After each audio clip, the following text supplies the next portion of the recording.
Good evening and welcome to my channel project PMYP। So most expected question series में जो हमारा mock test चल रहा है, this is a video number 4। Already polity, mathematics and IR पे videos upload हो चुके हैं। So today we are going to solve some questions on a new topic that is going to be modern history. So question number first is, Luss Church and South Dome Church was established in Madras by which of these Europeans? जो लस church है और south डोम church है वो किसने establish किया था? Portuguese, Dutch, Danish and British. अगर आपको साउथ डोम के बारे में पता है, साउथ डोम, तो आप इस क्वेश्चन का आंसर दे सकते हो, because Sao Tome and Principe आपका एक अफ्रीका में कंट्री है। ठीक है, दो आइलैंड्स को मिलकर बना है। अप्रोक्स 1000 किलोमीटर स्क्वायर इसका एरिया है। ठीक है, और यहाँ पे पोर्चुगीज लोग रहते हैं। कौन लोग रहते हैं? पोर्चुगीज लोग रहते हैं। उससे आप थोड़ा हिंट लगा के आप पोर्चुगीज का आंसर सही कर सकते थे। ठीक है, तो answer for this is Luz church and Sao Tome किसने? पोर्चुगीज ने एस्टैब्लिश किया। चलो बताओ कमेंट बॉक्स में, साउथ डोम एंड प्रिंसिप जो आइलैंड है वो क्यों फेमस है? दो डिफरेंट आइलैंड है, एक कंट्री फॉर्म की है जिसका कैपिटल आपका साउथ डोम है। इससे आपका इक्वेटर, ट्रॉपिक ऑफ कैंसर या ट्रॉपिक ऑफ कैप्रिकॉर्न, इन तीनों में से एक लाइन पास करती है। Try to answer this in comment section कि कौन सी लाइन पास करती है साउथ डोम एंड प्रिंसेप। ठीक है, next question, which of these were not a reason of Portuguese decline in India? Portuguese decline का कौन सा इसमें से रीजन नहीं था? Question number second, Iberian union, intolerant policies of Portuguese, rise of other European powers in India, या Jahangir denial of permission to Portuguese? जैसे कि हमें पता है कि Portuguese were the first to come in India, but उनका डिक्लाइन भी हो गया था। उसका रीजन कौन सा नहीं था? The reason was Jahangir denial of permission to Portuguese. ये आपका रीजन नहीं था। अदर यूरोपियन पावर इंडिया में बढ़ रही थी, आइबेरियन यूनियन हो गया था, जो कि आपका आइबेरियन पेनिनसुला है, स्पेन और पोर्टुगीज वाला, उसका यूनियन हो गया था। इंटॉलरेंट पॉलिसीज थी पोर्टुगीज की। ठीक है, ये तीनों रीजन था, लेकिन Jahangir denial of permission of Portuguese ये कोई रीजन नहीं था। ठीक है, Which of the following were not involved in Carnatic Wars? Carnatic War में कौन नहीं involved थे? Nizam of Hyderabad, Nawab of Carnatic, Haider Ali and Dupleix. ये तो बहुत इजी होने वाला है। Try to answer this.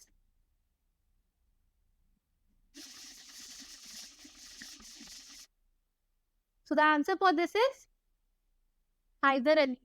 Haider Ali तो भाई मैसूर वॉर में इन्वॉल्व थे ना, कार्नेटिक वॉर्स में नहीं थे। तो कितनी कार्नेटिक वॉर्स हुई थी total? First, second and third. चलो बता देते हैं इसके बारे में थोड़ा ब्रीफ में, अगर आप थोड़ा भूल रहे हो तो। फर्स्ट कब हुआ था? फर्स्ट वॉज 1744 से 48 तक। ठीक है, इसके एंड में ट्रीटी कौन सी हुई थी? It was Aix-la-Chapelle treaty. Aix-la-Chapelle की ट्रीटी हुई थी। ठीक है, बेसिकली आपका ये एंग्लो फ्रेंच वॉर्स भी बोल देते हैं इसको। ब्रिटिश और फ्रेंच के बीच में ये वॉर्स चल रही थी, लेकिन कहीं कहीं वो इंडियन पार्टीज को भी बीच में ले आए थे, जैसे सेकेंड वाले में। ठीक है, इट वॉज 1749 से लेकर 54 तक, ये 7 ईयर्स की वॉर थी। ठीक है, और नेक्स्ट इसकी क्या ट्रीटी थी? It was treaty of Puducherry. Third आता है आपका 1757 से 1763 तक, अमेरिका की जो 7 साल की वॉर थी उसका ये नतीजा था, यहाँ पे इंडिया में भी दिखने को मिला। इसमें कौन सी ट्रीटी थी? It was treaty of Madras. ठीक है, इसमें दो पार्टी वाला यहाँ खेल चला था, जो हैदराबाद में कुछ याद आ रहा है, चांद साहेब एंड ऑल, वो यहाँ पे था। ठीक है, सो 3 वॉर थी टोटल, 1744 में, 1749 में, 1777 में। कौन कौन सी ट्रीटी थी? Aix-la-Chapelle, Puducherry and Madras. So answer for this is Haider Ali. ठीक है, next question, consider the statements about European powers in India. Portuguese were the first to introduce potatoes and chili in India. Captain William Hawkins was a French representative who arrived in Jahangir Court. Dutch arrived earlier than British in India. कौन सा statement सही है इसमें? Try to answer this. तो जो Portuguese थे वो सबसे पहले आए थे। Very good. Captain William was a French. भाई कैप्टन विलियम हॉकिंग सबको पता है वो इंग्लिश रिप्रेजेंटेटिव था, ना कि फ्रेंच रिप्रेजेंटेटिव। ठीक है, और अगला है Dutch arrived earlier than British in India. हाँ सही है, तो 1 and 3 are correct. So 1 and 3 are correct. Next, अब इसको मैच द फॉलोइंग है, बताना है कौन कौन सा सही मैच्ड है। Which of the following officers are correctly matched? Dupleix आपका डेनमार्क का था, फ्रांसिस्को एल्मीडा आपका फ्रांस का था, थॉमस रो आपका ब्रिटिश के थे, और नीनो दो कूना आपके पोर्टुगीज थे। Try to answer this. बहुत अच्छे से कंफ्यूज करने की कोशिश की है इस क्वेश्चन में। चलो, तो ड्यूप्लिक्स आपके डी से ड्यूप्लिक्स, डी से डेनमार्क नहीं भाई, ड्यूप्लिक्स आपके कहाँ के थे? ड्यूप्लिक्स आपके फ्रांस के थे। नाक में दम कर दिया था जिन्होंने, ब्रिटिशर्स के। फ्रांसिस्को दे अल्मीडा, फ्रांसिस लिखा है तो फ्रांस थोड़ी होगा हर जगह, ठीक है। फ्रांसिस्को दे अल्मीडा ये आपके पोर्टुगल से थे, ठीक है, ये आपके पोर्टुगल से थे। और फिर थॉमस रो तो आपको ब्रिटिश थे, नीनो दो कूना भी ब्रिटिश से, पोर्टुगीज थे, ठीक है। तो केवल दो ऑप्शन आपके सही है, that is third and fourth are correct. ठीक, आगे बढ़ते हैं। Choose the correct chronological sequence. Siege of Goa by Albuquerque. Goa was made headquarter for Portuguese settlement in India. Arrival of John Mildenhall in India. इसका आपको year के हिसाब से arrange करना है, तो आपको पता होना चाहिए कि सबसे पहले क्या हुआ, फिर क्या हुआ और फिर क्या हुआ, ठीक है।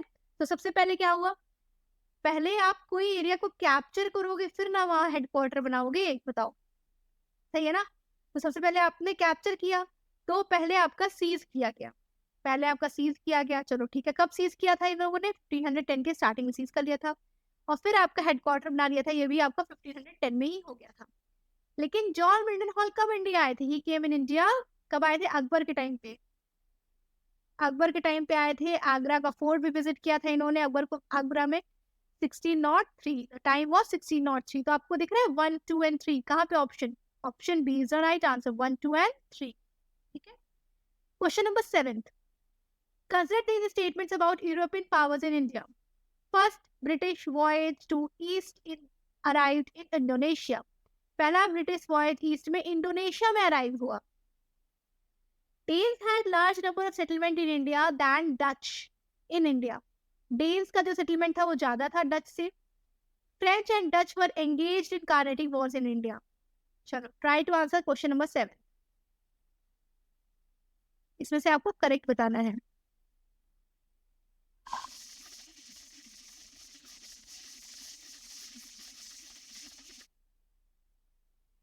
चलो, तो ब्रिटिश का वॉयज पहले इंडोनेशिया में अराइव हुआ था, ये तो सही है।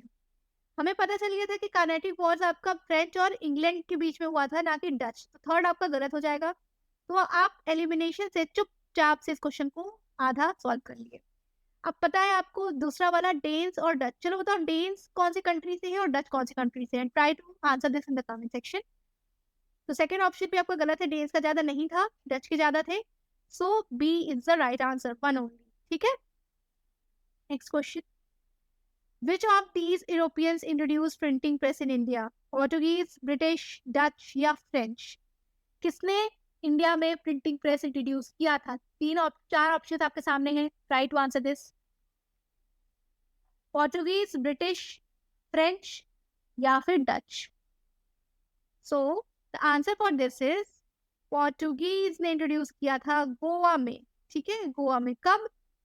1556 में। गोवा कैप्चर कब किया था? 1510, ठीक है। 1556 में आपका प्रिंटिंग प्रेस इंडिया में इंट्रोड्यूस हुआ था, ठीक।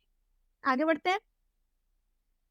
Arrange this European powers in the chronological sequence when they arrived in India. सबसे पहले कौन आया, लास्ट में कौन आया? Try to answer this. French, British, Danes and Portuguese. सबको पता है कि पोर्टुगीज पहले आए थे, तो आपका थर्ड और फोर्थ तो कट गया। अब चलो, try to answer now. Portuguese के बाद कौन आया था? देखो, फ्रेंच को आप ऐसे याद कर सकते हो, फ्रेंच वो डोज जो सबसे बाद में आया था, सबसे पहले चले गए थे, तो फिर से वही चीज है, कुछ एलिमिनेट नहीं हुआ। पोर्टुगीज के बाद आपके ब्रिटिश आए थे, पोर्टुगीज के बाद आपके ब्रिटिश आए थे, तो आपका 4 के बाद आएगा 2। So option B is the right answer here. चलो, Portuguese, British, Danes and French. Danes कहाँ के हैं? Try to answer in the comment, मैंने पूछा है ना। चलो, पोर्टुगीज आपके कब आए थे? It was on 20th of May 1498। British कब आए थे? 24th of August 1608। डेन्स कब आए थे? 1618 में। और फ्रेंच कब आए थे? 1664 में। तो ये आपके क्रोनोलॉजिकल ऑर्डर में अरेंज हो गया, ठीक है। आगे बढ़े। Consider the following statements. Pedro Alvarez Cabral was the second Dutch voyage to arrive in India. Danish East India Company's original name was Verenigde Oost-Indische de Compagnie. French left after the peace treaty was signed in with British in 1763. आपके पास 3 options है. Try to answer this. So the answer for this is 3 only. ठीक है? French left after the peace treaty was signed with British. ठीक है? तो answer is 3 only. Danish East India Company का original नाम आपका वेरिंगडे ओस्ट इंडिशे डे कंपैन नहीं था. क्या नाम था? इट वाज ओस्टिन डिस्क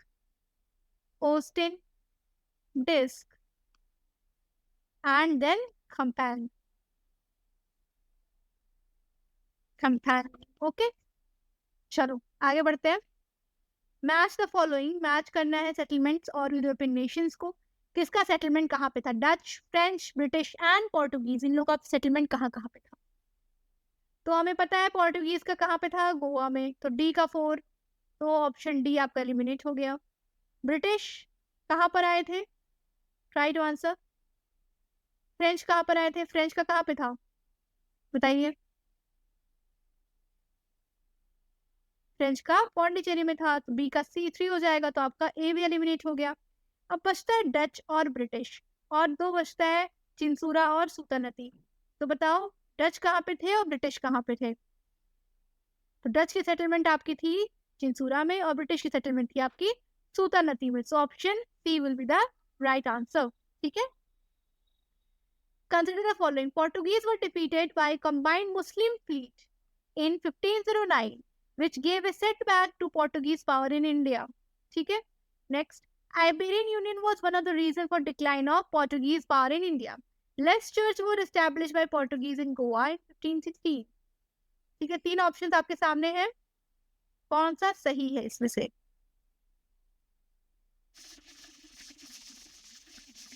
इसका आपका आंसर कौन सा सही है? आपको तो पता चल गया कि लस चर्च आपका पोर्टुगीज ने स्टैब्लिश किया था. सही है. अभी आइबेरियन यूनियन वाला ही बताया था कि स्पेन और पोर्टुगीज का जो मर्जेंस हो गया था जिसकी वजह से आपका डिक्लाइन हो गया पोर्टुगीज पावर. 2 एंड 3 तो सही है, लेकिन मुस्लिम फ्लीट ने नहीं डिफीट किया था भाई. 1509 की जो लड़ाई हुई थी ना, बैटल ऑफ ड्यू बोलते हैं उसको. क्या बोलते हैं? Battle of due. Battle of due. एक तरफ आपके पोर्टुगीज थे और एक तरफ पता है कौन कौन था? सुल्तान ऑफ गुजरात. इजिप्ट के सुल्तान. इजिप्ट के भी सुल्तान थे. ठीक है.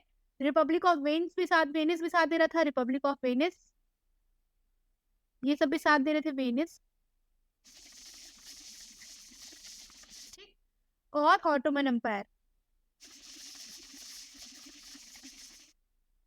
ऑटोमन एम्पायर देखो साथ दे रहे थे क्योंकि इनका ट्रेड रूट की हालत खराब हो रही थी ना. जब डायरेक्ट इंडिया से कांटेक्ट हो गया पोर्टुगीज का, तो इनका ट्रेड रूट तो सब खत्म हो रहा है. रिपब्लिक ऑफ वेनिस के मर्चेंट्स का पूरा व्यापार ही से चलता था. इजिप्ट, ये तीनों इसलिए साथ दे रहे थे. सुल्तान ऑफ गुजरात क्योंकि सुल्तान यहाँ पे आके ड्यू वगैरह में आके ये सेटल होने लग गए थे. ठीक है. तो इन दोनों के बीच में लड़ाई हुई थी, लेकिन जीता कौन था? पोर्टुगीज जीत गए थे. कब? 1509 में. ठीक है. तो आपका आंसर क्या है इसका? B. That is 2 and 3 are correct. ठीक. आगे बढ़ते हैं. Match the following treaties and battles. First Carnatic war, first Madras war, second Carnatic war. चलो क्या क्या ऑप्शन है? ए देखो, ए वाला आपका है फर्स्ट कर्नाटिक वॉर, बी है आपका सेकंड कर्नाटिक वॉर, सी है आपका फर्स्ट एंग्लो मैसूर वॉर. और ट्रीटी कौन कौन सी थी? है मद्रास, ऑक्सलॉ शैपल एंड पौंडीचेरी. अभी मैंने आपको बताया पहले क्वेश्चन से जब शुरू किया तो यही शायद क्वेश्चन था स्टार्टिंग में ही. तो पहले कर्नाटिक वॉर में कौन सी ट्रीटी हुई थी? ये पता है कि फर्स्ट में आपकी हुई थी एक्सलॉ शैपल. सो ए का आपका हो जाएगा 2. सो आपके सी और बी तो एलिमिनेट हो गए. ठीक है. अब सेकंड और थर्ड. सेकंड में कौन सी ट्रीटी हुई थी और थर्ड में कौन सी ट्रीटी हुई थी बताइए. तो आपका फर्स्ट एंग्लो मैसूर वॉर ना, फर्स्ट एंग्लो मैसूर वॉर में आपकी मैड्रास की ट्रीटी हुई थी. ठीक है. सो आपका सी का हो जाएगा 1. तो ऑप्शन आपका B will be the right answer. ठीक. आगे बढ़ते हैं. अब ईयर दिया हुआ है, सबके ईयर्स को आपको मैच द फॉलोइंग करना है और बताना है कौन सा सही मैच नहीं है, नॉट करेक्टली मैच. ठीक है. तो इसके लिए आपको सबका ईयर पता होना चाहिए. First Anglo Mysore war 67 to 69 बिल्कुल सही। Second Anglo Mysore war 72 to 75, ठीक है। First Anglo Maratha war 75 to 82, first Anglo Maratha war, ठीक है। First third third Anglo Maratha war 1817 से 1818। अब बताओ इसमें से कौन सा सही है और कौन सा गलत है। चलो, है तो यहाँ पे चारों ही सही दिए हुए हैं, लेकिन ऑप्शन में आपका फोर्थ वाला है दिया ही नहीं है, तो 1, 2 एंड 3 आपका आंसर हो जाएगा, ठीक है। लेकिन यहाँ पूछा है not correctly matched, okay, not correctly matched. इस क्वेश्चन में थोड़ा सा मिसप्रिंट हो गया, यहाँ पे करेक्ट पूछा है, नॉट करेक्टली नहीं है, सो आंसर आपका 1, 2 एंड 3 हो जाएगा, ठीक है। नेक्स्ट,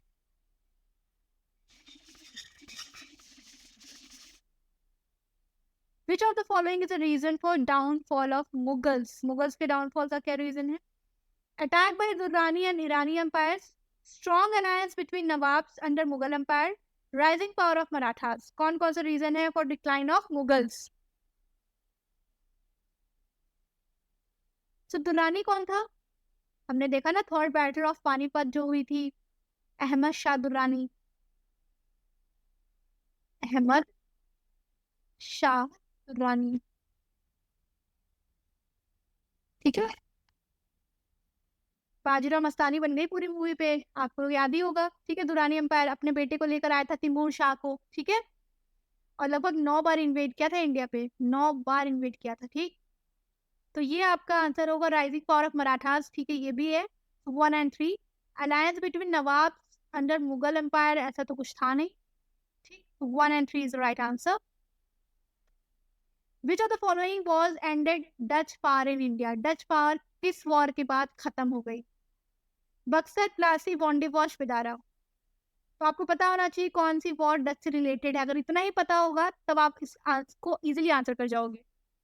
सो बक्सर आपकी इंग्लिश से रिलेटेड है, प्लासी भी इंग्लिश से रिलेटेड है, वॉन्डिवॉश आपकी इंग्लिश से रिलेटेड है, आपकी बेदरा, बैटल ऑफ बेदरा, ये ब्रिटिश और डच के बीच में है, ठीक है, ब्रिटिश और डच के बीच में, ये फ्रांस और ब्रिटिश के बीच में है, ठीक है। सो बैटल ऑफ बेदरा कब हुई थी आपकी 1759 में, ठीक है। फिर यहाँ से डच हार के कहाँ चले गए थे, they went to Indonesia, Indonesia, ठीक। चलो अगला question, which of the following battles are associated with black hole tragedy. Black hole tragedy, एक कमरे में बंद कर दिया गया था कुछ लोगों को और रात भर में बहुत सारे लोग उसमें से मर गए थे, ब्लैक होल ट्रेजेडी बोलते हैं उसको। बक्सर, प्लासी, वॉन्डिवॉश, बेदरा, कौन सी वॉर है। So black hole tragedy, so it was battle of Plassey, ठीक है, battle of Plassey. Next, Mir Jafar was Nawab of Bengal who fought against the British in the Buxar. Sirajuddaula was defeated by forces of Warren Hastings in Battle of Plassey. Nizam was a rank of subordinate to Nawab in the Mughals hierarchy. कौन सा wrong statement है, तो बहुत ही साफ दिख रहा है कौन सा wrong है इसमें से, ठीक है। Try to answer this.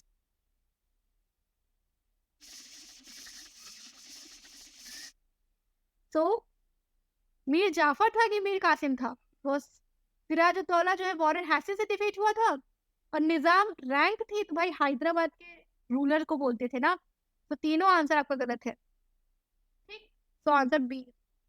Which of the following revolves attack invasion from Durrani dynasty. Durrani dynasty से कौन सा इन्वेजन हुआ था, अभी हमने बताया पिछले क्वेश्चन में। तो it was third battle of Panipat, third battle of Panipat, ठीक है। It was held between Marathas and Ahmad Shah Abdali, Ahmad Shah Durrani, ठीक है। कब हुआ था 1761, 1761।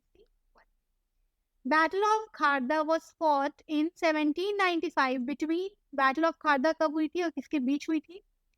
British and Marathas, Marathas and Nizams, Nizams and Tipu Sultan, Tipu Sultan and Marathas, battle of Kharda.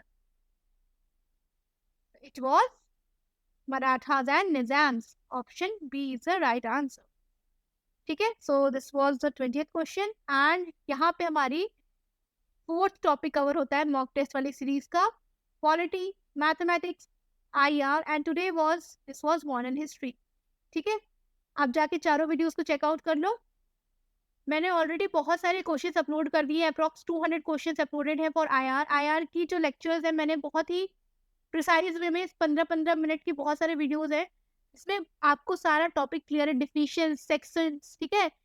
In fact जो आपका फैक्ट्री एक्ट है वो भी मैं 10-10 मिनट की वीडियो में ही मैंने कवर किया है, ताकि आपको बहुत बर्डन ना हो जाए। आप जाके सारे प्लेलिस्ट सारे वीडियोज़ को चेक कर सकते हो। प्लेलिस्ट का लिंक आपको डिस्क्रिप्शन में मिल जाएगा।